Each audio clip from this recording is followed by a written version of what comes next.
Betty Roche, what would they cost now? Geez, that's it. I don't know. Yeah, Ballpark. it'd be kind of hard to say. Yeah, well, there's a number of CDs. Her CDs are still out there. Okay. Her last two Prestige albums are relatively easy to get. Mm-hmm.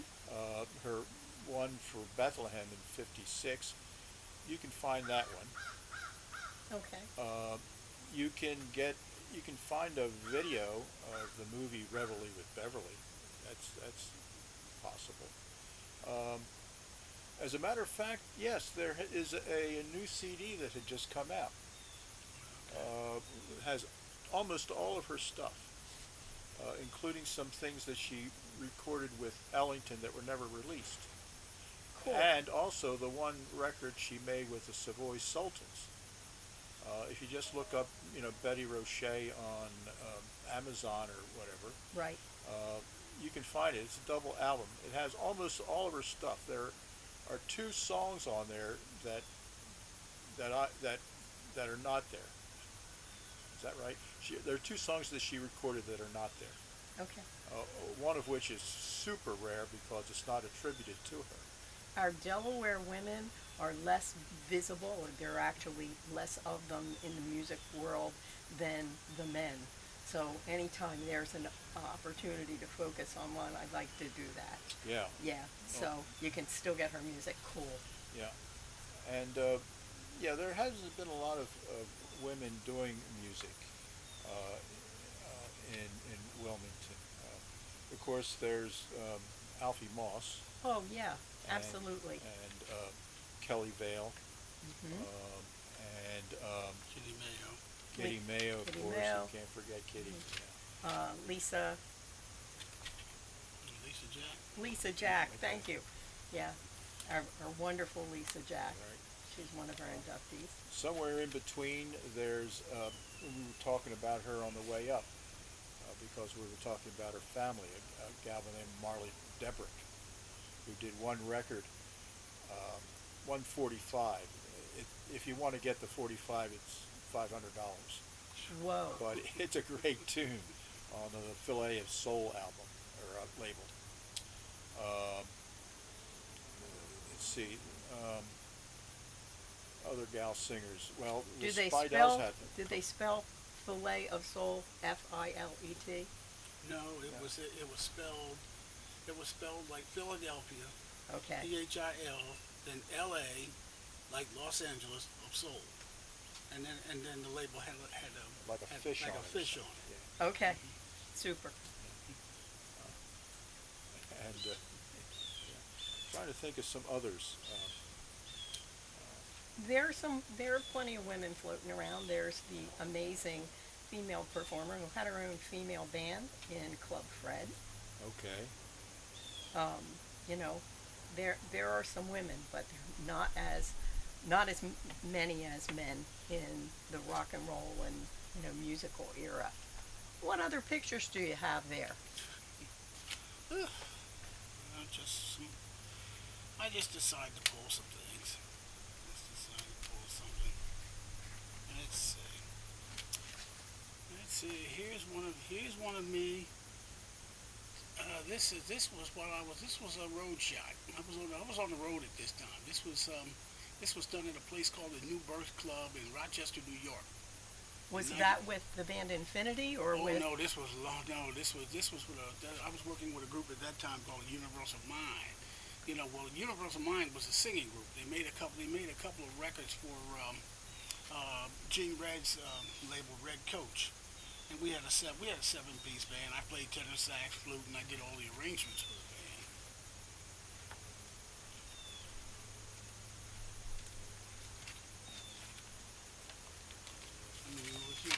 I mean, because I did a lot of different stuff, like Harry Hessner Hurricanes. Harry Hessner Hurricanes. This band was a blues band.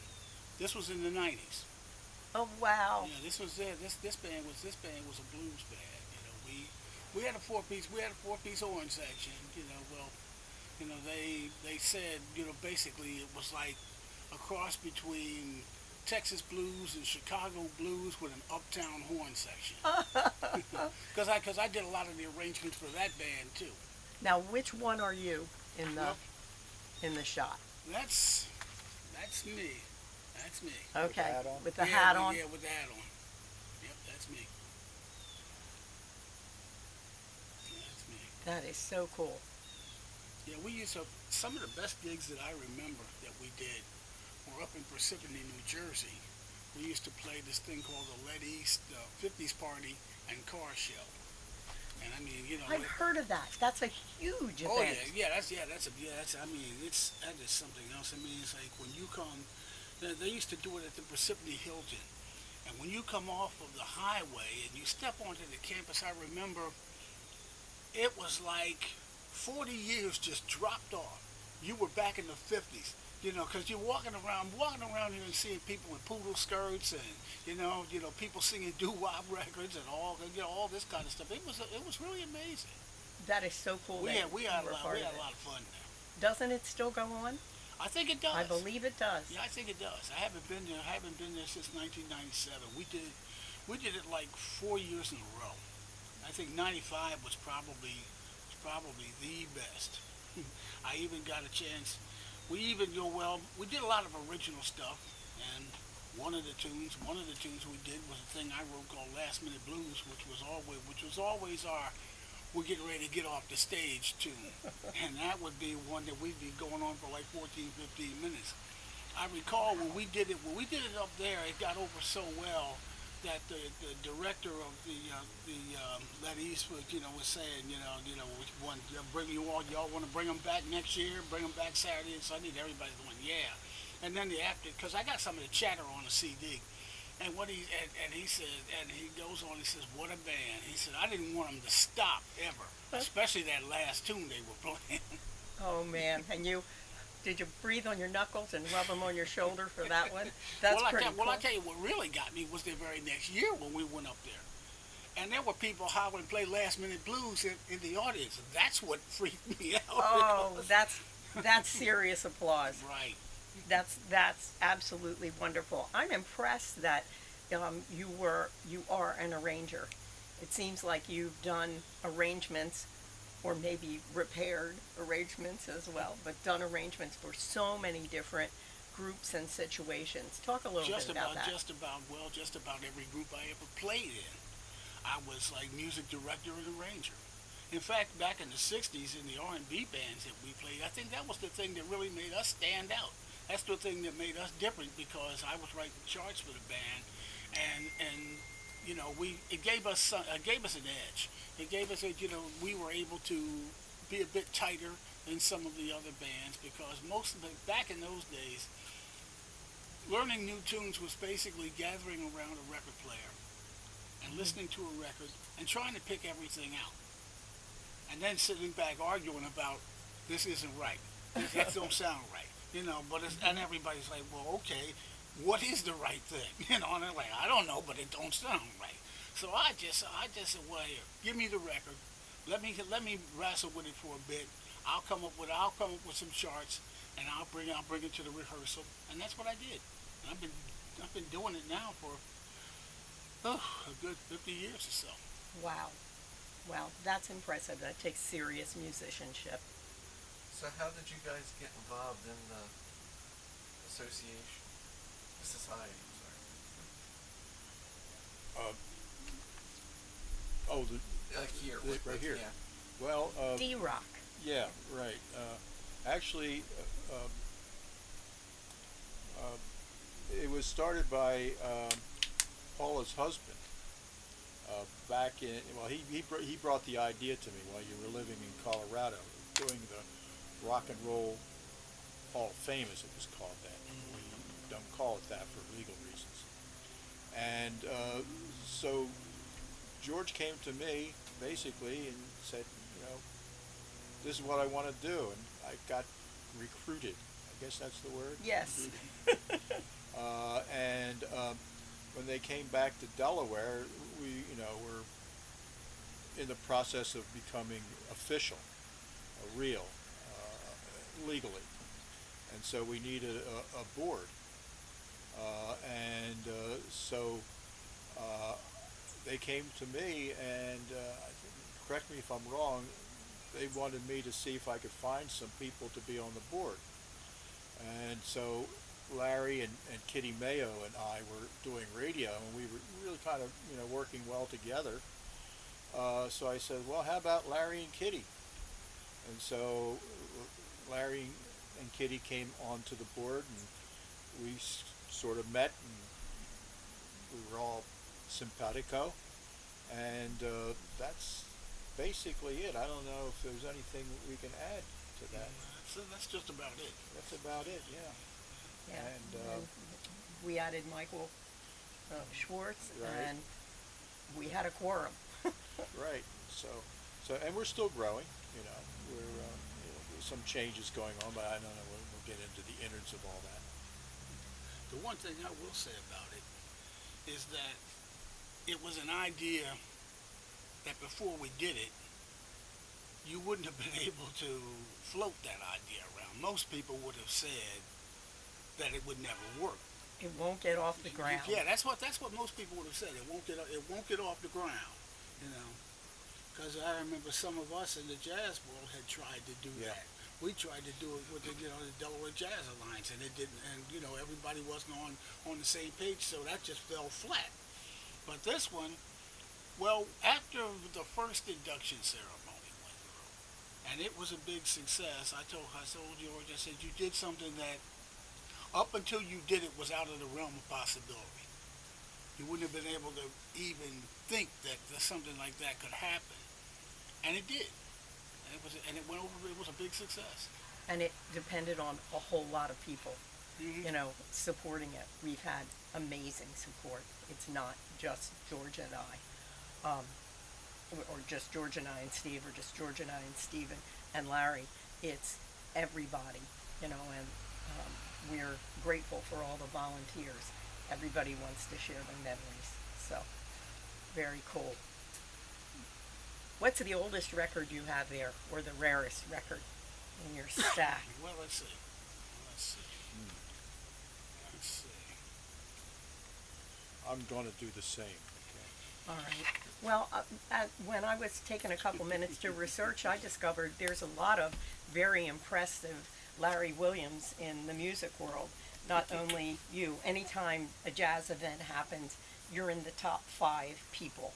When they say, okay, we're going to have these 5 people, this is the top shelf, pinky in the air assortment, Larry Williams is there. But there's also a Larry Williams who's a horn player, you're a horn player as well, a trumpet player, I think.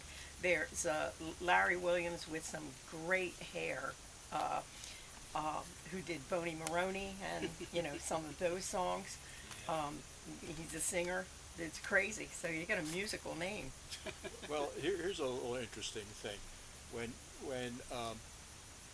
we met with the Continentals again at Gerald's apartment, Yes. and Gerald was there, and Larry Davis was there, and Eugene was there, and Jerome was there, and we came into the room, and we started introducing people that they didn't know, like Larry Williams.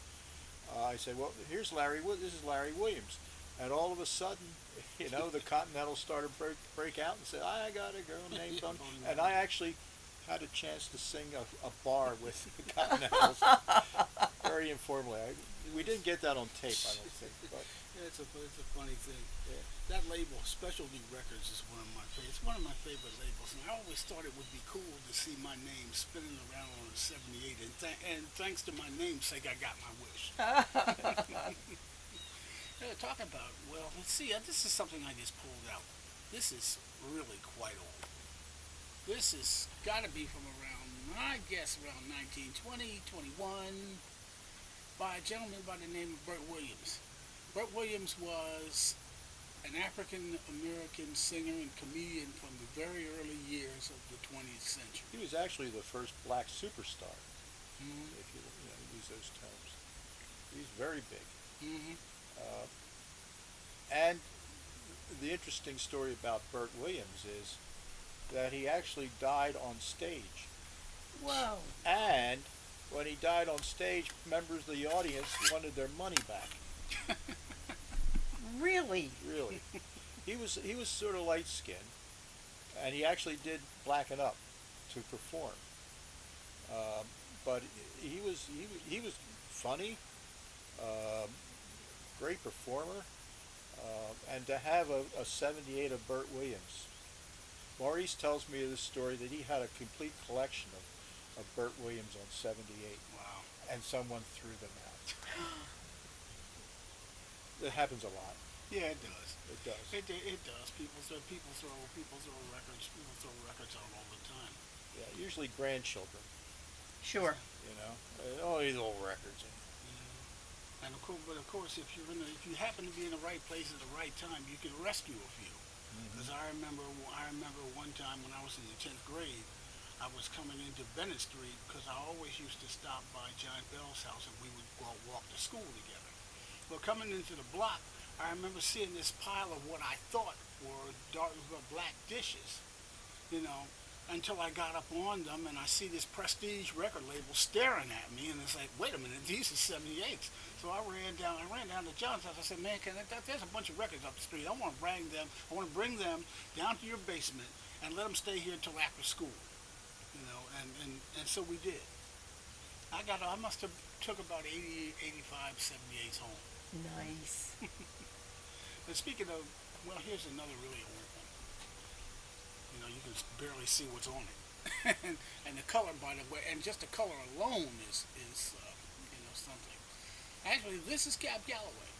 Oh, wow. Yeah, this is Cab Calloway. This is from 1931. A little thing called Blues in My Heart. Cab was really just getting started at this particular time.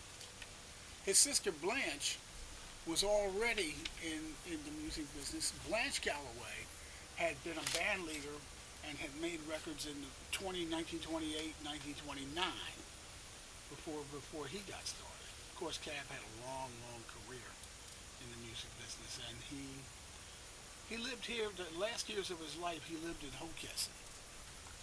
Oh, man. Yeah, he lived in Hockessin. He died here. I should know that. He has family here, as a matter of fact. His daughter still live here? I think. Yeah. Of course, they named the school after him, too. Right, Right. the music school. Appropriately. Right. Yeah. There are others who have a local connection, too. Louis Jordan has a somewhat local connection. Of course, was he from Philadelphia? No, he kind of got himself started in Philadelphia. Right. But he was actually from a little town called Brinkley, Arkansas. Okay. But he came to Philadelphia to join up with a band called the Charlie Gaines Band. Charlie Gaines Band back in the 30s, I guess about the 30s, was one of the top bands in the Philadelphia area at that time. You know, Charlie Gaines was a trumpet player. He had a bass player brother named Stanley Gaines. You know, because I have a DVD at home that Cullen Knight, trumpet player with Harry Hessner Hurricanes, made that was dedicated to Philadelphia jazz on one particular street. What used to be called Columbia Avenue, which is Cecil B. Moore Avenue now. There were so many clubs, according to what they said, there were so many clubs up and down those blocks. You could work right there in that pocket and you didn't have to leave town. Oh, man. You know, and I did get a chance to meet one of the guys that worked all that stuff. A gentleman named Butch Ballard, drummer. Butch Ballard worked with Duke Ellington. He worked with Cal Basie. I met him. In fact, I met him in Wilmington. I met him at the Christina Cultural Arts Center. You know. Yeah, but there was a Wilmington singer back in, her name was Daisy Winchester.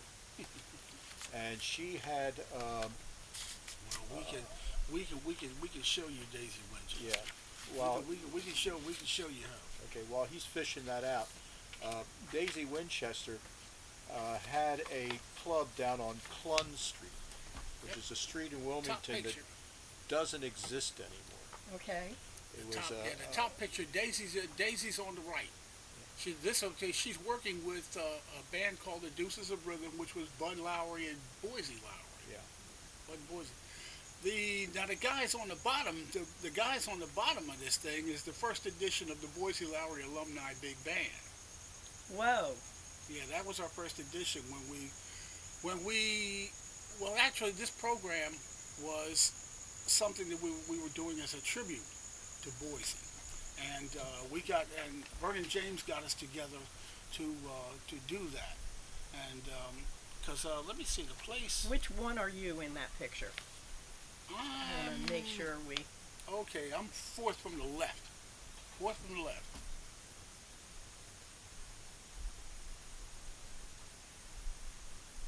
With the glasses on. Hmm. You're the one with the glasses? Yeah. Well, actually, there's two of us with glasses. Vernon James. Yeah, okay. Vernon James is second from the left, and I'm fourth from the left. Okay. Harry Spencer should be in there too. Oh wow. Yeah, because Harry played with us in that early edition band, and the concert went over so well. We just decided we wanted to keep it going, and so we had that band for about 5.5 years. Nice. You know, it was an interesting band. But to tell you more about Daisy Winchester, okay, who you just saw a picture of. Daisy Winchester, in the early 30s, had this club on Clun Street, which was a speakeasy jazz club, kind of a brothel, what Maurice calls a good time house. She was also on the radio, because back in the early 30s in Wilmington, there were a lot of music programs with local musicians, and what these musicians would do is they would go up there during the day, and they would cut acetates for later broadcast on the radio. And so she had a 15-minute program.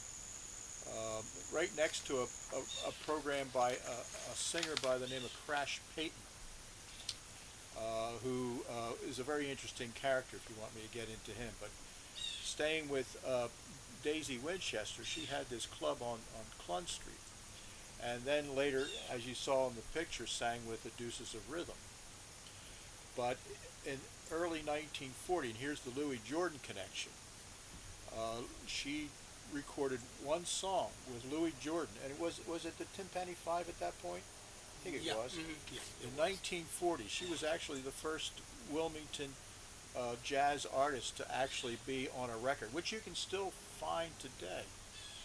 And Daisy Winchester was. It's not that easy to find, But it can be found. It can be, yeah, it can be found. It can be found. I know because I got a copy of it. How much money would you expect to pay? Well, let's see how much did I don't recall how much I don't think I paid over $20 for that record, and it's in excellent shape. Yeah, it's Okay. great shape. It's in excellent shape. But if you look around for Louis Jordan anthologies, you can also find a recording of it. And you want me to say something about Crash Payton? Sure. Okay, Crash Payton was an interesting character. He was Wilmington's answer to Bing Crosby. And I got a picture of he also was a writer. He wrote science fiction. He was in the earliest editions of Amazing Stories, and he also wrote a couple novels. And and there's not very many pictures. In fact, I've only seen one other picture of him. But this is Crash Payton right there. I don't know if you can get that. That's I worked on that. That was from an old Wilmington Sunday Star newspaper. Okay. And Crash, where did he come up with that name? well, I asked his niece. Did you get it all? Mm-hmm. Okay. I asked his niece, who is well, his whole name was G. Peyton Wertenbaker, and he comes from an illustrious family. And his brother, Charles Wertenbaker, was an author too. And Charles's daughter, Timberlake, is a noted playwright. So I asked her how he got his name Crash, and she said she believed it's because he kept running into stuff. Okay. And so it remained. It was much easier than the long string. Right, Names, Crash so. Payton. Payton was his first name, so just Crash Payton. but his full name was Green Peyton Wurzenbaker.